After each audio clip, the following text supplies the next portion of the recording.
Hello, I'm Amy Dowden. I'm one of the professional dancers on Strictly Come Dancing. 2 years ago, I was unfortunately diagnosed with breast cancer. And after a mastectomy, chemotherapy, I'm very proud now to be on the other side and super grateful to be there. But now I'm on a mission to do all I possibly can to raise awareness, break the stigma, and to learn as much as I possibly can about this awful disease. Hi, I'm Naren, one of the breast surgeons in Birmingham. I've been looking after individuals who've been touched by breast cancer for almost 2 decades, and it's a real privilege to be part of your journey and these collaborative efforts to try and improve awareness about breast cancer. Welcome to Breast Cancer Uncovered.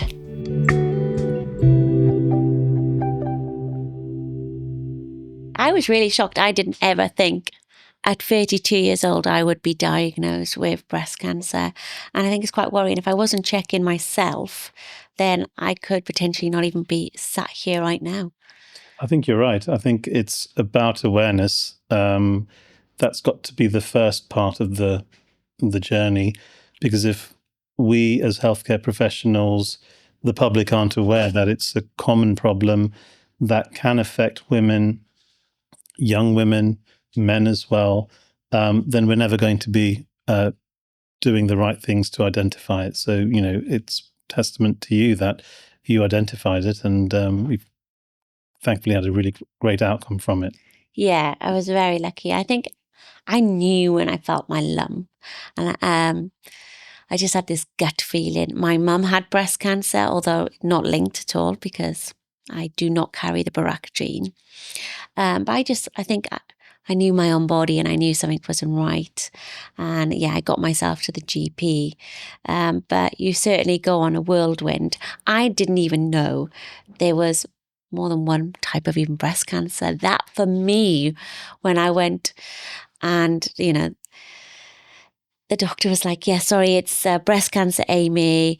And then started talking about hormonal breast cancer and lobular ductile. I was like, I just thought, a cancer was a cancer. Does that make sense? Yeah, no, absolutely. And I think that's really important because when we, and, sadly, breast cancer is a common problem, and it's rare that you'll find someone in your day-to-day practice work who's not been touched by the disease in some shape or form, whether it's Aunt Mavis who's had breast cancer, or grandmother, whoever who's had breast cancer, or a friend. So the understanding that actually it's not necessarily one type of disease, there's different aspects to it and they behave very differently. I think that's a really important factor. And I guess the other part is, you said your mother had breast cancer.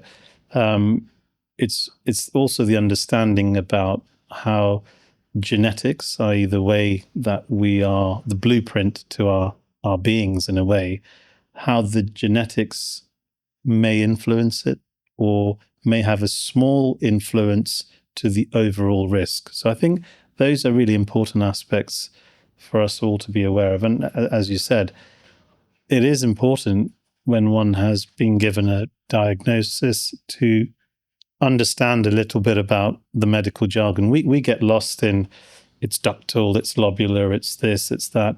But I think from an individual's perspective, it is important that a newly diagnosed person has some understanding, because there's a lot of, in this day and age, Yeah, Google. I was guilty. I just went straight to Google. And Yeah. often what you find isn't, what Exactly. you want to read or Exactly. completely correct.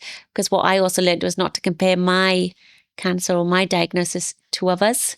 Absolutely, It's, you're an individual, and yeah, it certainly is individual to you, every diagnosis. Yes, exactly. So, it's about making sure, and whenever we give someone a new diagnosis, we find that, I guess, small bits of information, almost drip fed, is probably the most useful bit, because it's very overwhelming in that consultation. When someone's been given a new diagnosis, most of what we say goes in through one ear, out the other. So it's about small bits of information, hopefully not too medicalized, but relatable bits of information so that, it's about, and this is an interesting observation I've made over 2 decades, I guess. It's about control. And I don't know what your feeling was, is that pre-diagnosis, you're in control of your life. You know what you're doing. You've got your timetable, schedule. You know what you're doing next week. You get this diagnosis and that control has shifted. And I think that's a really difficult part, I imagine. Oh, huge, massively for me. And I'm very goal driven. So I'm always working towards something. And for me, my life changed forever. I'm self-employed.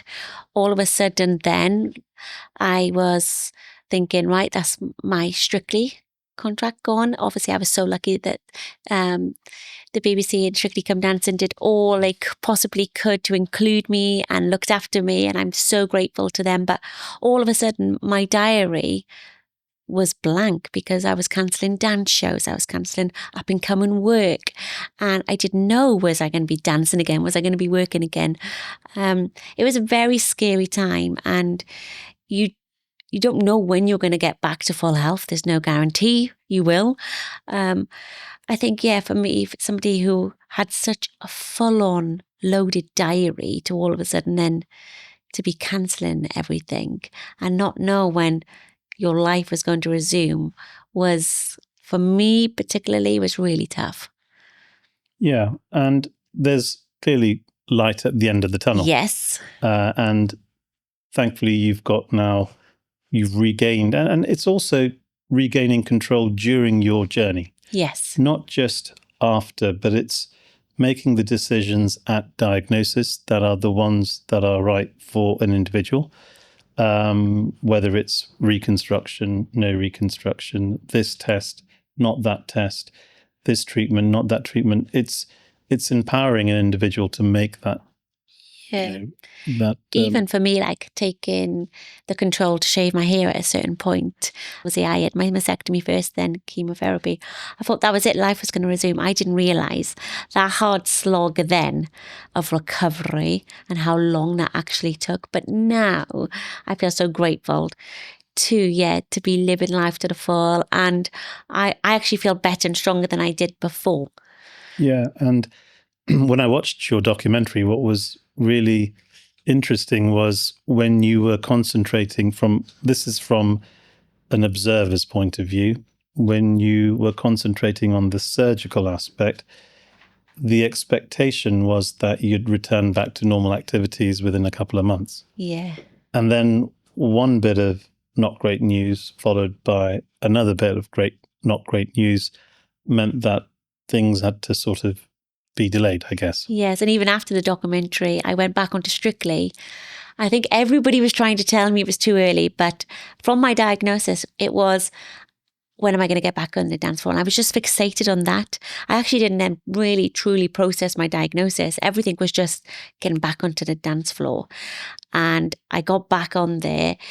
And yes, probably too soon and not fully recovered. And then I had another bone break, probably from the chemotherapy and the hormone treatment. Now I'm lucky I have bone infusions. And a couple of weeks into returning to the dance floor, I was pulled out Strictly, and that I found so hard. I felt like cancer was still punishing me.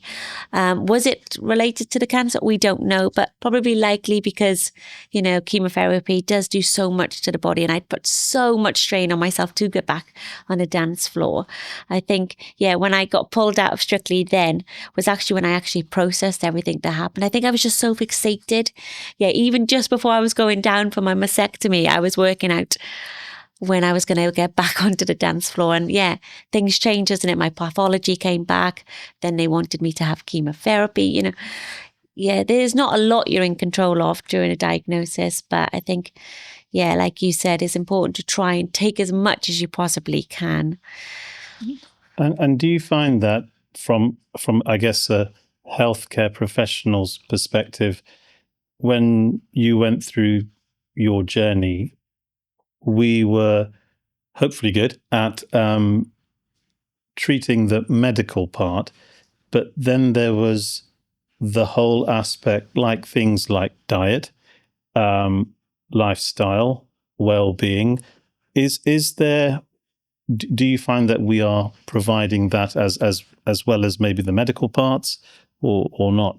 I was very lucky in terms of the care I had to look after me for my mastectomy, my chemotherapy, the nurses on the oncology unit. When you're there, you know, they are the unsung heroes as well. But what I would say is, yeah, nobody ever spoke to me about diet, lifestyle. It was never really a realistic, I wouldn't return to the dance floor until this time, or I took it upon myself to work with a physio to get myself back, because obviously the level of fitness and flexibility I needed to regain and strengthen my upper body was very different. No, I never had those chats. I didn't ever either have even conversations about secondary cancer or what to look out for. So then again, I was taking that on myself to look out for, because the fear of it returning. Sure. And I don't think I was ever prepared either to still be on a journey, you know, going to the oncology unit still once a month for my monthly injection, you know, to stay on hormone treatment, to be put into menopause for 5 years. I think I genuinely thought that it would be over. Do you know what I mean? A couple of months, a year, and that would be it. I'd be moving on with my life, but it's not like that at all. And yeah, I've never had somebody actually speak to me about diet. But I also have seen how, you know, the NHS, they're doing a marvellous job considering how many patients are being diagnosed and, you know, the demand and, you know, what they're under.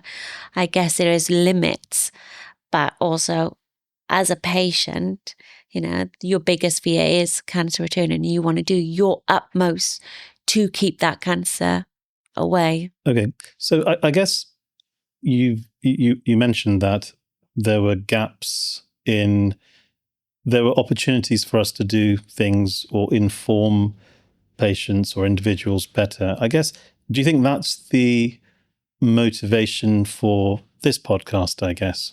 Yeah, absolutely. You know, I'm very lucky to be on the other side, and I want to do all I can now to raise awareness and to help others going through diagnosed or who have been diagnosed. And I think it's really important as well to, you know, have somebody from the medical expert, but somebody who's been through it, and, you know, to not understand all the medical terms. You know, it'd be like me saying to you, do a barricada, do a stationary samba walk. You'd be like, what are you on about? Sounds like a cake. Exactly. And it's really not. It's 2 Yeah. dance steps. Okay.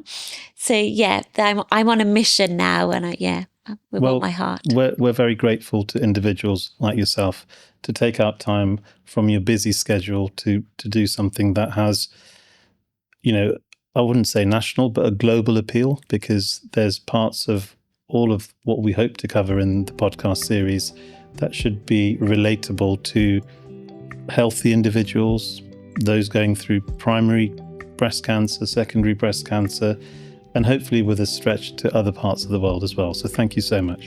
No, thank you. And I know we're going to be covering all aspects in Breast Cancer Uncovered with myself, Amy Dowden.